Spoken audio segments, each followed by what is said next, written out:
হোক মোড় কিংবা মাঝপথ, চাইলেই থেমে যাচ্ছে বাস ইচ্ছে মতন।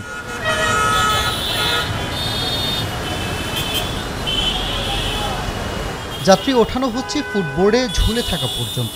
এতে কার কি হচ্ছে সেটাতে ভ্রুক্ষেপ নেই, যেন এসব অনিয়মই নিয়ম। শহর জুড়ে দাপিয়ে বেড়াচ্ছে রংচটায় সব স্বেচ্ছাচারী বাহনগুলো। গণ অভ্যুত্থান, রাজনৈতিক কিংবা অরাজনৈতিক সরকার, কিছুতেই কিছু হয় না সড়কে বিশৃঙ্খলা তৈরির এসব বাস মালিক, শ্রমিক কিংবা ড্রাইভারদের। আমি এখন রাজধানীর পল্টন মোড়ে আছি। এই মোড় থেকে সোজা প্রেস ক্লাব সচিবালয় দিয়ে বের হয়ে যায় এবং এই পাশটাতেই কিন্তু রয়েছে গুলিস্তান।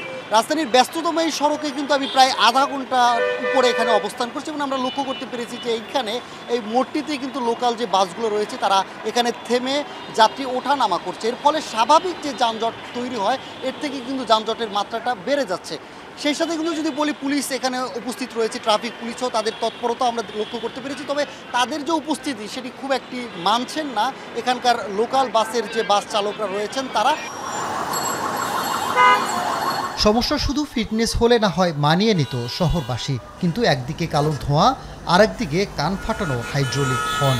অন্তত সড়কের চিত্র গণ অভ্যুত্থান পরবর্তী বিপ্লবী জনতার অভিজ্ঞতায় যে একটুও পরিবর্তন হয়নি সেটা স্বীকার করবেন যে কেউ। কিন্তু এভাবে কেন চলছে? ট্রাফিক থাকলে তো আর এরকম দাঁড়ায় না কেউ, এখন তো ট্রাফিক নাই, এই জন্য যে এই যে যাত্রীটা নামাইতেছে যানজটের কারণে রাস্তার মাঝখান থেকে আমরা লোক নিই। আমাদের দেশে যারা বাস চালক আছে তাদের জ্ঞানের অভাব। রাইট বলে 15,000 20,000 টাকা খরচ বাবা। অটো রিক্সার চাহিদা প্রচণ্ড, এটার জন্য বক্তব্য কি, আর বাস স্ট্যান্ডে না থেমে রাস্তার মাঝখানেই বাস থামাচ্ছে। জ্যাম অনেক বাড়ছে আগের চেয়ে। এটা ঠিক গণ অভ্যুত্থানের পর কিছুদিন এলোমেলো নগরীর যান চলাচল নিয়মের মধ্যে আনতে বাধ্য করেছিল সাধারণ শিক্ষার্থীরা। ফলে নগরবাসীর মাঝেও এসেছিল কিছুটা স্বস্তি।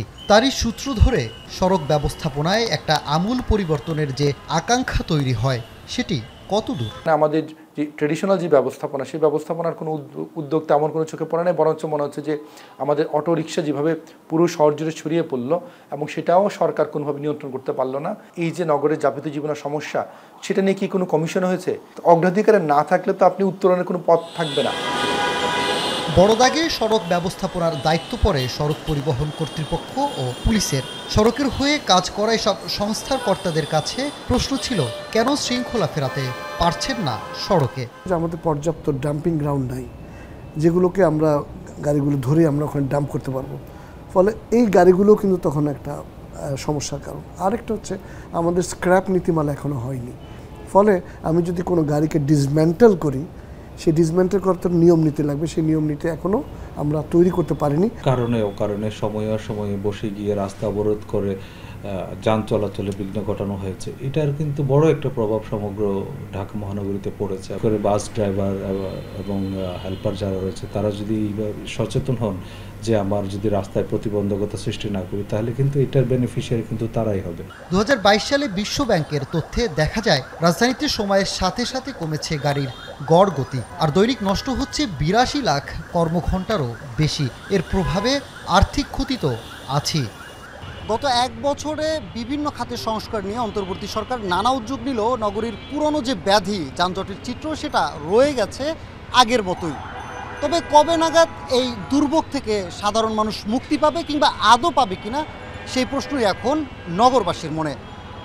সানিম মৃধা, এখন, ঢাকা।